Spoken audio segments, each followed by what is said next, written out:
반갑습니다. 하준호의 리더십 TV입니다.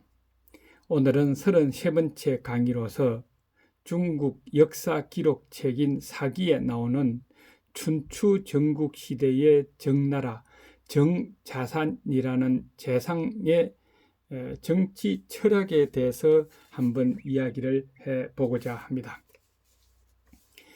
이 자산이라는 재상이 세상을 떠났다는 소식을 듣고 공자께서는 눈물을 흘리며 이렇게 애통해했다고 합니다. 그는 고대 의짐과 사랑의 풍모를 지닌 화신이었다 하고 칭송했죠. 자산은 어떤 사람이기에 공자께서 이렇게 칭송을 하였을까 하는 것입니다. 자산이라는 분은 성은 국이요 이름은 교였으며 호가 자산이었다 하는 겁니다. 그래서 보통은 정나라 사람이라서 그런지 정자산하고 많이 불렀다고 그러죠. 이분은 기원전 547년에 우리 조선시대로 치면은 영의정, 지금 시대로 치면은 국무총리 와 같은 자리인 정나라 재상에 임명되어서 기원전 522년에 세상을 떠나기까지 약 25년 동안 국내의 정치를 혁신하는 데 심혈을 기울인 명재상이었다 하는 겁니다. 이분이 한 정치 철학의 결론은 바로 이거죠. 춘추 시대의 개혁 정치의 출발점이라 할 수 있는 법치와 술치가 어떤 것인지 보여준 정치 관료였으며 또한 백성들에게 사랑을 베푼 인물이었다 하는 겁니다. 그 당시에 정나라 환경은 대단히 좋지 않았죠. 북쪽의 진나라와 남쪽의 초나라 강대국 사이에 있는 작은 나라로서 두 강대국의 눈치를 봐야 하는 외교 정책에 어려운 시기였다 하는 겁니다.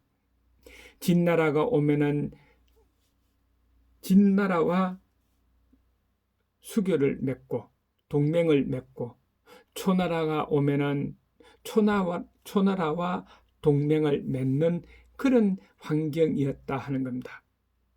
그러다 보니까 국내에는 중심과 대신들이 진나라와 초나라로 나누어져서 첨예하게 대립과 투쟁으로 권력 다툼이 시작되어서 정치 혼란이 계속되었고 정치 혼란이 계속되다 보니까 백성들의 삶은 피폐하게 살아갈 수뿐이 없었다 하는 겁니다. 그때에 이 정자산이라는 분이 재상에 임명이 되어서 이 문제를 해결하는데 심혈을 기울여서 국내 정치의 질서 회복과 교모한 외교 정책 활동으로 약한 정나라를 열강 사이에서 쓰러지지 않고 우뚝 설 수 있게 만든 사람이었다 하는 겁니다. 그래서 공자께서도 고인의 유풍을 이어 백성을 사랑한 사람이다 하고 칭찬까지 했죠. 이 자산이라는 분에게 질문을 했습니다. 정치를 어떻게 해 나가야 합니까? 하고 물었더니 자산이라는 분은 자신이 25년 동안 경험하면서 정치를 해온 그 결론을 이렇게 이야기를 했습니다. 정치의 방법은 하나는 너그러움이요 또 하나는 강경함, 이 두 가지 방법밖에는 없다. 그러니까 이 오직 두 가지 방법이다. 그 외에는 없다. 이 두 가지를 다 같이 혼합해서 해야 된다 하면서 이런 이야기를 했죠. 덕망이 높고 큰 사람만이 관대한 정치로 백성들을 따르게 할 수 있다 하고 이야기했습니다. 그러니까 너그러운 온건한 정치는 아무나 할 수가 없다 하는 거지요. 이 이야기를 들은 공자께서도 정치 철학에 대해서 이런 이야기를 하셨습니다. 지나치게 관대하면 백성들이 게을러져서 통치에 복종하지 않는다. 그렇다고 엄격한 법으로 다스리면 상처를 내기 쉬워 다시 관대함으로 돌아간다. 따라서 강경과 온건을 함께 구사하여 서로 보완하도록 해야만이 정책이 통하고 백성들 간의 인하를 이룰 수 있다 하고 이야기를 했습니다. 그렇다면 이 자산이라는 분은 강경한 정치는 어떤 것인가 하는 겁니다. 조금 전에도 이야기했듯이 자산의 정치 철학은 이거였죠. 성공적인 정치를 하려면 강경과 온건을 함께 구사하고 정치를 깨끗하게 해야 된다. 깨끗한 정치라는 것은 무엇을 의미하느냐? 내가 내놓는 정책이나 시책이 권력을 유지하고 자리에 연연하기 위해서 내놓는 정책이나 시책은 안 된다는 겁니다. 또 그런 권력과 자리를 이용해서 자기 이익을 차리기 위해서 내놓는 시책이나 정책은 그거는 깨끗한 정치가 아니라 더러운 정치, 악의 정치다 하는 겁니다. 이런 철학을 갖고 있는 분이 정나라 재상에 딱 앉고 보니까 우리나라가 무엇부터 해야 되느냐를 파악을 했죠. 자산은 이런 생각을 했습니다. 정나라는 강대국 속의 소국으로 살아남기 위해서는 체질을 강화하여 국력을 기르는 일이 급선무다. 그것뿐이 없다 하고 이야기를 하면서 제일 먼저 내놓은 정책이 이거였습니다. 농촌의 진흥책을 강구하고 군사력 확보를 위해서 새로운 세금 제도를 도입했다 하는 겁니다. 그 당시는 다 농경사회니까 농사를 잘 지어서 농민들의 생활이 높아지면은 그것이 국가의 부로 이어지는 거고, 국가의 부가 이어지면은 바로 다른 것도 할 수가 있다 하는 겁니다. 아마 우리로 치면은 60년대, 70년대 새마을 운동과 같은 것이 아니었겠느냐 하는 겁니다. 그러다 보니까 돈이 좀 많이 필요하고, 돈이 많이 필요하니까 과도한 세금을 좀 그다 들이기 시작했겠죠. 그래서 백성들의 원성과 비난의 소리가 높아지자 중신이나 대신들이 재상에게 와서 세금 제도를 다시 바꿔야 된다고 반대를 했습니다. 그런데 자산이라는 재상은 뜻을 굽히지 않고 이렇게 이야기를 했습니다. 나라의 이익을 위해서라면 이 한 몸 희생되어도 상관없어. 선행을 행하려면 끝까지 해야지. 도중에 그만두면 그 전에 했던 선행도 소용없게 되어 백성들의 비난이 있어도 나는 끝까지 밀고 나갈 것이요 하고 이야기를 했습니다. 그러다 보니까 몇 년 지나고부터 차츰 농촌의 진흥책이 자리를 잡게 되고 농민의 생활이 안정이 되더라 하는 겁니다. 1년째가 되니까 버릇없는 아이들이 없어졌고, 노인들이 무거운 짐을 들고 다니지 않아도 되었고, 아이들이 농사나 노동에 동원되지 않았다 하는 겁니다. 2년째가 되자 시장에서 물건값은 쏘기는 일이 없었다 하는 거죠. 바가지를 씌운다거나 사기를 치는 일이 없었다 하는 겁니다. 3년째가 되자 밤에 문을 잠그지 않아도 괜찮았고, 길에 떨어진 물건을 줍는 사람이 없었다 하는 겁니다. 그 다음에 4년째가 되자 밥 깔던 농기구를 그대로 놓아둔 채 집에 돌아와도 아무 일이 없었다 하는 겁니다. 5년이 지나자 군대를 동원할 일이 없어졌고, 상복 입는 기간을 정해서 명령하지 않아도 스스로 알아서 예를 잘 갖추더라 하는 겁니다.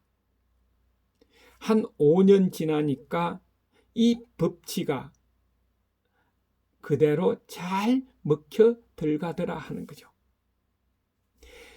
그래서 첨언지는 이 자산의 정책에 불만을 가지고 자산을 욕하는 노래를 만들어서 백성들이 부르고 다녔는데 5년이 지나자 그때는 오히려 자산을 칭송하는 노래를 만들어서 부르고 다녔고 자산이 내놓은 정책을 좋아라 그러면서 다 따르기 시작하더라 하는 겁니다. 이것은 바로 선행 때문에 그렇다는 거죠. 여기서 말하는 선행이라는 것은 깨끗한 정치를 말하는데 깨끗한 정치는 조금 전에도 이야기를 했죠.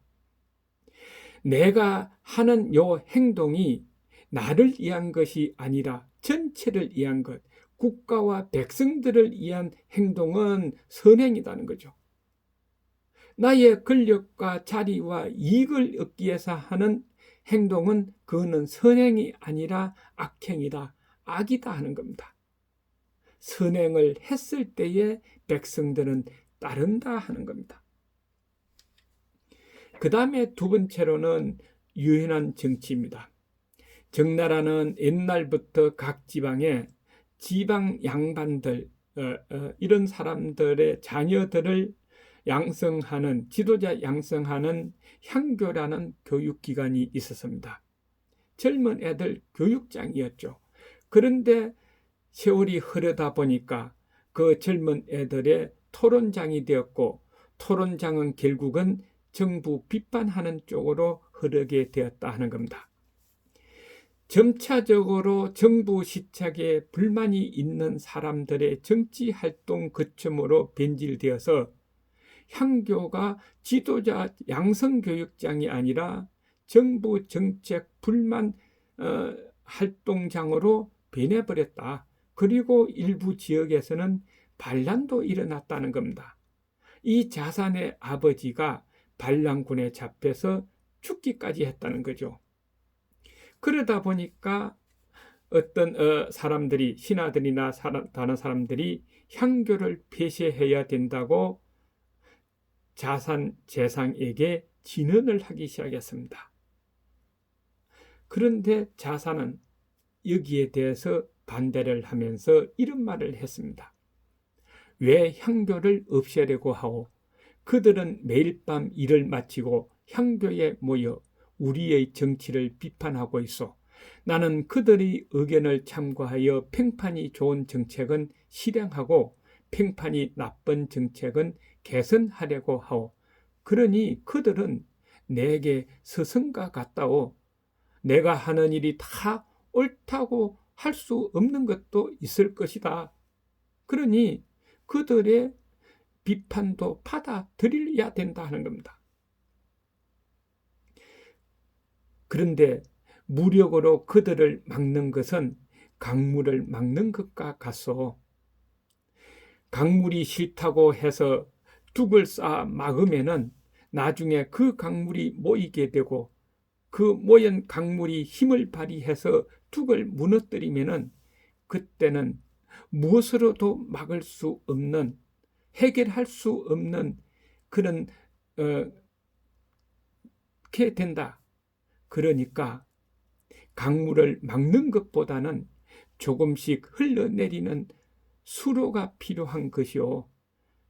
마찬가지로 억지로 입을 막으려 하기보다는 그들의 의견에 귀를 기울이고 그리고 받아들일 거는 받아들이고 참고할 거는 참고하고 이해를 시킬 거는 이해가 시키는 것이 더 좋소 하고 이야기를 했습니다. 바로 정치에 대한 유연한 자세를 보여주는 전형적인 사례라는 겁니다. 우리는 여기에서 어떤 교훈을 얻어야 되느냐? 강인한 정치와 유연한 정치가 어떤 것이냐, 어떤 의미냐 하는 것을 우리는 여기서 깨우쳐야 합니다. 강인한 정치라는 것은, 강한 정치라는 것은 공포 분위기를 조성하고 독재를 하고 혼자 모든 것을 다 이끌어 가려 그러고 잘못하고 나에게 비판하는 사람이 있으면 처벌하려 그러고 이런 것이 강인한 정치가 아니다 하는 겁니다. 선행, 국가와 백성을 위한 선행 행동은 조금 불만이 있더라도 끝까지 밀고 나가는 그것이 강인한 정치라는 거고, 유연한 거라는 것은 해달라는 대로 다 해주고 뭐 좋은 것만 막 베풀어주고 뭐 하자는 대로 다 하는 이것이 유연한 정치가 아니다. 내가 내놓은 정책에 대해서 잘못된 거 있으면은 그것을 이야기하는 것을 받아주면서 같이 가도록 하는 것이 유연한 정치다 하는 겁니다. 한번 참고해 볼 필요가 있지 않느냐 하는 거죠. 정치 철학에 보면은 이런 말이 있습니다. 일반적으로 정치가는 인기나 평판을 의식하여 지나치게 유연한 자세로 백성에게 편중된 정책을 내세우는 경향이 대체적으로 많이 있는데, 이는 시간이 흐르면 흐를수록 정치의 혼란을 야기할 뿐이다 하고 이야기를 했습니다. 그래서 자사는 죽음 직전에 이르러서 자대숙이라는 후임자가 결정되어 그 후임자를 불러서 자기의 정치 철학인 강경함과 온건함의 정치에 대해서 이야기를 하면서 충고했습니다. 신신당부를 했습니다. 뭐라고 그랬느냐? 정치의 방법은 강경함과 온건함 두 가지 방법밖에는 없다네. 그런데 온건한 방법은 덕망이 높고 큰 사람만이 백성들을 따르게 할 수 있는 정치로 아무나 하는 것이 아니라는 것을 명심하시기에 물과 불을 가지고 비유하면 적절한 것이네 하면서 이런 충고를 했습니다. 불이 활활 타오르면 백성들은 겁을 먹는다. 따라서 뒤로 물러나게 되어 타죽는 사람은 아주 적다. 그러나 물은 평상시에는 성질이 부드럽기 때문에 백성들이 겁을 내지 않고 물과 가까이 하게 된다. 그래서 물 때문에 죽는 사람이 많은 것이다. 관대한 통치술이란 물과 같아서 효과를 내기가 쉽지가 않다. 그러므로 엄격한 정치를 하는 경우가 훨씬 더 많은 것이다. 그래서 정치는 강경함과 온건함 두 가지를 혼합해서 같이 사용해야 된다 하고 충고를 하면서 신신당부를 했습니다. 그런데 자대숙은 이 자산의 말을 듣지 않고 강경책을 꺼려하고 오로지 관용으로 백성을 다스렸습니다. 결과는 위에서 이야기했듯이 나라의 기강이 흔들리고 좀도둑이 설치되자 사회가 혼란스러워졌죠. 그래서 그때서 이 자대숙은 자산의 충고를 따르지 않는 것에 후회를 했습니다. 바로 자산이라는 분은 자기를 위한 정책이나 시책이 아니라 국가와 백성을 위한 정책이나 시책을 제시를 하고 그것을 끝까지 실행했다 하는 겁니다. 자산 재상은 어느 한쪽으로 치우치지 않고 강인함과 유연함을 적절하게 조화시킨 정치를 실천했다. 또 누구에게나 공평무사한 법 적용과 관용에 백성들은 수긍을 하였으며 개혁 정치의 편리함을 알고 서로를 속일 기회도 속일 이유도 없는 세상을 만들었다 하는 겁니다. 우리가 한번 여기에 깨우치고 깊이 생각해 봐야 되지 않느냐 하는 겁니다. 바로 자산의 핵심은 강경책과 온건책을 같이 하면서 남을 속이는 정책을 하지 않았다. 그래서 자산의 속임수 없는 정치의 비결이었다. 이렇게 우리는 평가하고 있습니다. 한번 깊이 생각해 보는 기회를 가져보시기를 바랍니다. 오늘은 여기에서 마치겠습니다. 수고하셨습니다. 하준호의 리더십 팁이었습니다. 다음 시간까지 안녕히 계십시오.